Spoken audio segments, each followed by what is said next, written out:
அப்போ உங்க மருமக வேற யாருக்கோ வாக்கு கொடுத்துட்டாங்கன்னு நீங்க மாப்பிள்ளைய மாத்திட்டீங்க, அப்படித்தானே அத்தை?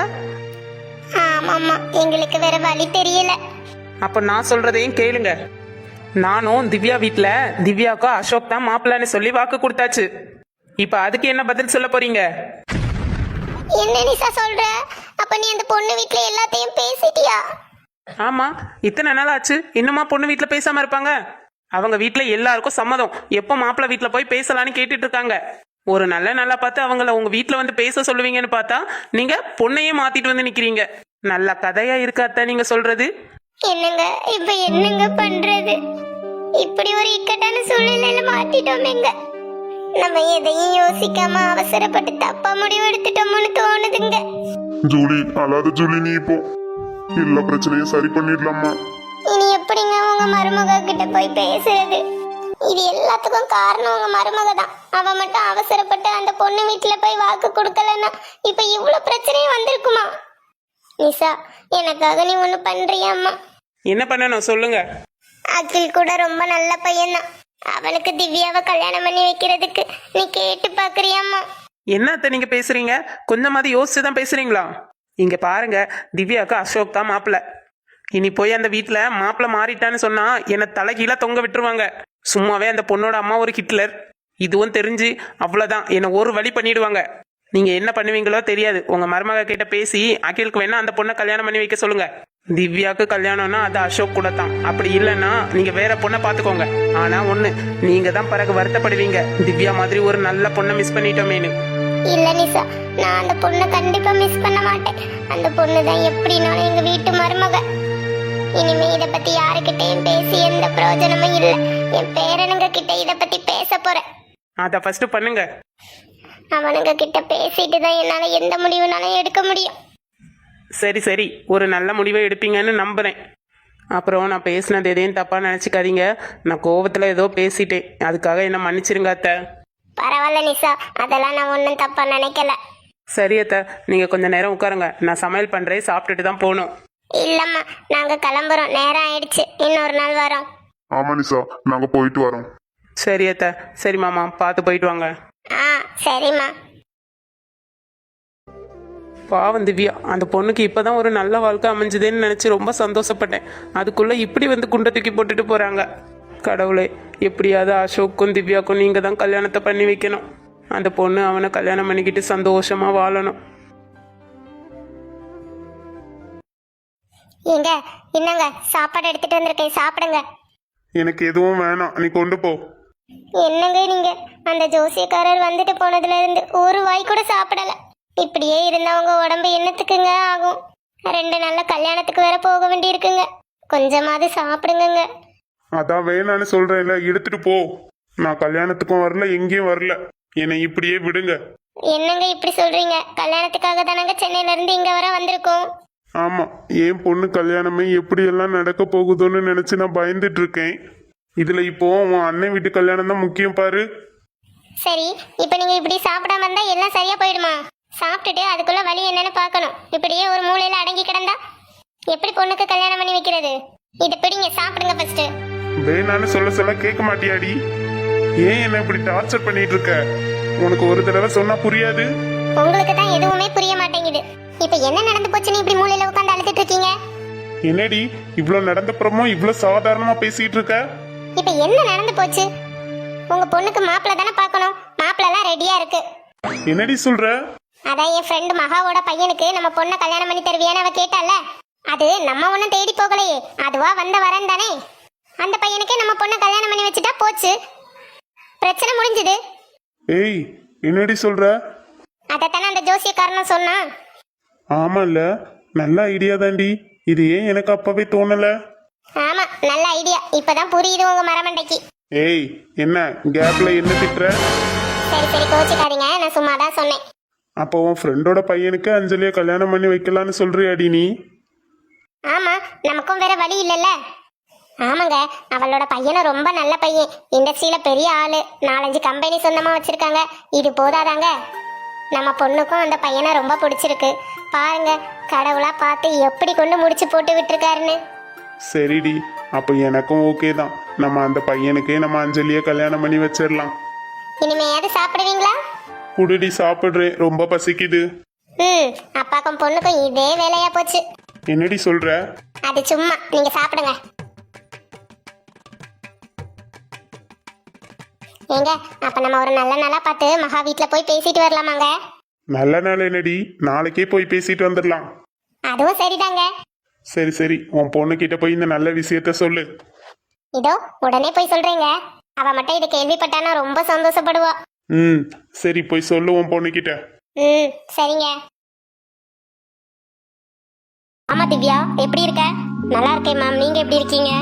உன்ன மாதிரி நல்லவங்க புண்ணியத்துல நாங்களும் ரொம்ப நல்லா இருக்கோம்மா. அப்படிலாம் சொல்லாதீங்க மேம், உங்க குணத்துக்கு நீங்க எப்பவுமே நல்லா தான் இருப்பீங்க. அப்புறம் மேடம் மூஞ்சில என்ன என்னைக்கும் விட இன்னைக்கு ரொம்ப சந்தோஷம் தெரிஞ்ச மாதிரி இருக்கு? அது ஒன்றும் இல்லை மேம். நீ ஒன்றும் இல்லைன்னு சொல்றத பார்த்தாலே ஏதோ பெருசா இருக்குன்னு தெரியுது திவ்யா. என்னன்னு சொல்லு. அது வந்து மேம், எனக்கு வீட்டில் மாப்பிள்ளை பார்த்துருக்காங்க. சீக்கிரமா கல்யாணமும் இருக்கும் மேம். நீங்க எல்லாரும் கண்டிப்பா கல்யாணத்துக்கு வரணும், சரியா மேம்? ஓஹோ, அதுதான் விஷயமா? என்னடா இவ இவ்வளவு சந்தோஷமா இருக்காளேன்னு அப்பவே எனக்கு டவுட் இருந்து. ரொம்ப சந்தோஷம் திவ்யா, ரொம்ப நாளைக்கு அப்புறம் ஒரு நல்ல விஷயம் சொல்லியிருக்க. வாழ்த்துக்கள். ரொம்ப தேங்க்ஸ் மேம். இந்தாங்க மேம், இந்த மாசம் டொனேஷன். ரொம்ப சந்தோஷமா இருக்கு திவ்யா. உனக்கு கல்யாணம் ஆன அப்புறம் கூட இந்த பிள்ளைங்களுக்கு இப்படி ஹெல்ப் பண்றத விட்டுறாத திவ்யா. அது எப்படி மேம் நான் விடுவேன்? இதுக்கப்புறம் நான் இன்னும் அதிகமாக டொனேஷன் கொடுப்பேன் மேம். ரொம்ப தேங்க்ஸ்மா, நீ நல்லா இருக்கணும். சரி மேம், அப்போ நான் வரட்டுமா? ஓகேம்மா. இவன் இதுக்கு இப்போ எங்கே வந்துட்டு போறா? சரி, அவ எதுக்கு வந்தா நமக்கு என்ன, நம்ம வந்த வேலையை பார்ப்போம். அசோக் சார், நீங்களா? வாங்க வாங்க. என்ன ரவி, எல்லாம் எப்படி போகுது? எல்லாம் நல்லா போகுது சார்.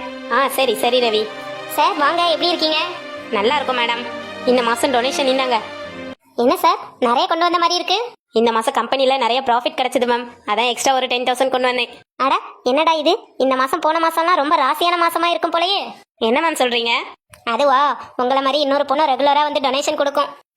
அந்த பொண்ணுக்கு போன மாசம் ஏதோ ப்ராஃபிட் கிடைச்சுன்னு எக்ஸ்ட்ரா அமௌண்ட் கொடுத்துட்டு போச்சு. இந்த மாசம் நீங்க, அதான் சார் அப்படி சொன்னேன். ஓ அப்படியா, சரி சரி. அப்புறம் இப்போ ஒரு பொண்ணு வந்துட்டு போறாளே, அவ எதுக்கு வந்துட்டு போறா? யாரு? திவ்யாவை கேக்குறீங்களா? அதான் பிளாக் சுடி போட்டுட்டு வந்தாளே. நம்ம திவ்யா தான் சார். இவ்வளவு நேரம் ஒரு பொண்ணை பத்தி சொன்னேனே, அது அந்த பொண்ணு தான். பாவம், அந்த பொண்ணுக்கு வீட்டுல கொஞ்சம் கஷ்டம் தான். ஆனாலும் மாசம் மாசம் 500 ரூபாயாவது கொண்டு டொனேஷனுக்கு கொடுத்துட்டு தான் போகும். ரொம்ப நல்ல மனசு சார் அந்த பொண்ணுக்கு. ஓ சரி சரி. உங்களை மாதிரி நல்லவங்க இருக்கிற வரைக்கும் எங்களுக்கு என்னைக்கும் கஷ்டம் வராது சார். அது சரி. சரி மேம், அப்ப நான் வரேன். Okay sir. ரவி சார், என்ன ஒரே பிஸியா? ஆமா சார், இன்னைக்கு கொஞ்சம் அதிகமா வேலை, அதான் வரவங்க யாரையும் கவனிக்க முடியல. சரி சரி, பரவாயில்ல, பாருங்க. சரி அசோக் சார், அடுத்த மாசம் பார்க்கலாம். Okay sir.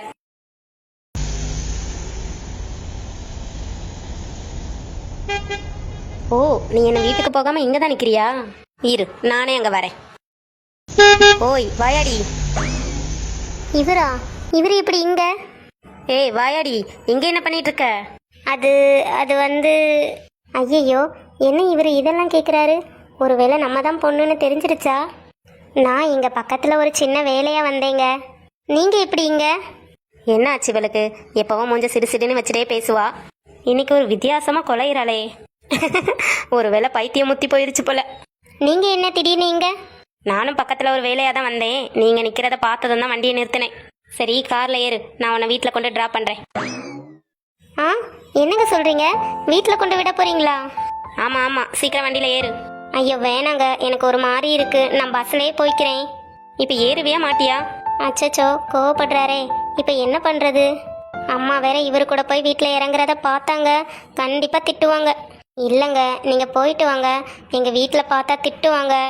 அதெல்லாம் திட்ட மாட்டாங்க, நீ ஏறு, நான் பாத்துக்கிறேன். ஐயோ வேணாங்க, ப்ளீஸ்ங்க. அப்போ உனக்கு என் மேல நம்பிக்கை இல்லை அப்படித்தானே? சரி விடு, நீ பஸ்லயே போய்க்கோ. ஏங்க அப்படியெல்லாம் இல்ல, இப்ப எதுக்கு நீங்க கோவப்படுறீங்க? நான் வரேன் உங்க கூட. சரி, அப்ப ஏறு.